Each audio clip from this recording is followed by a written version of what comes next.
Joining us now via Skype from Virginia is author Craig Shirley. He's written 3 bestsellers on President Reagan and his administration. Mr. Shirley, you've said that their relationship is an example of a lifetime romance. But I'm wondering, as you know, in most relationships there are some bumps. What can you tell us about any of those challenges that they may have had as a married couple? Well, I suppose that like all married couples, they felt their way along, and there were bumps in the road. She was ambivalent about him buying the ranch in 1974, but she later fell in love with it as much as he did because it was one of the few places in the world where she could have him to herself. There were bumps about child rearing, and he later confided in his diaries and said he should have been tougher on the children. So the task fell to her to be the tougher taskmaster, to get after them about homework and getting in on time and things like that. And his son Ronald Prescott, once wrote that his father was a better best friend than he was a father because he was so kindly toward his children. So they had some, the usual bumps along the way, but their love story, their 50-year-plus love story, is really one of the great stories of White House history. It rivals that of the Washingtons and the Adams in terms of they weren't just husband and wife, but they were truly soulmates and best friends, and they could be happy, just the two of them, at Camp David or at the ranch or paddling around in the canoe on the little pond there at the ranch. They were truly. They both said that they were incomplete until they married the other person, and then they became complete.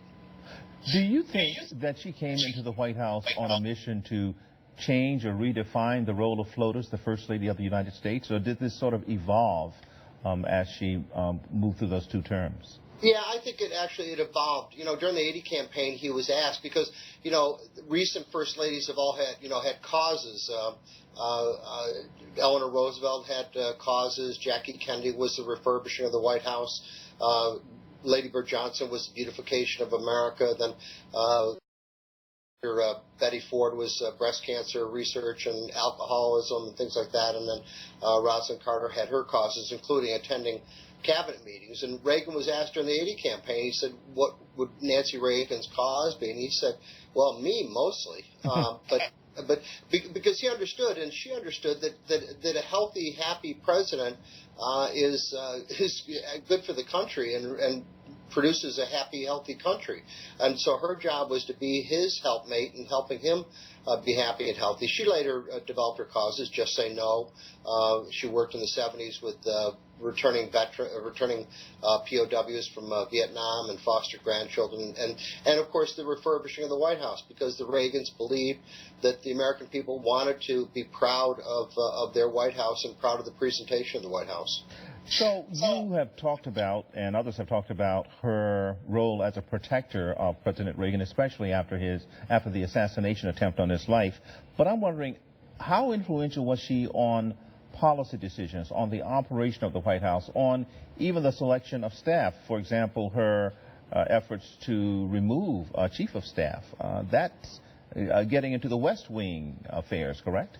Yeah, well, she had a very, very light touch when it came to personnel and when it came to public policy. Now, she did say, she wrote in her memoirs that she said, well, she slept, in the same bed with the president, so she was going to use that opportunity to exert her influence. On the other hand, is that there's very little evidence that she gave him advice on nuclear policy or the Soviet Union or tax policy or whatever. Well, Mr. Shirley, is it true that she urged President Reagan, to compromise with the Soviets at a time when his advisors were telling him to be tough? I have not come across any evidence of that. Now, she said something here or there, but she also said, too, is that Ronnie was not going to do something. She was not going to talk him into doing something that he didn't want to do already. So that was clear that she understood, that he had his positions, he had his principles, and he wasn't going to change.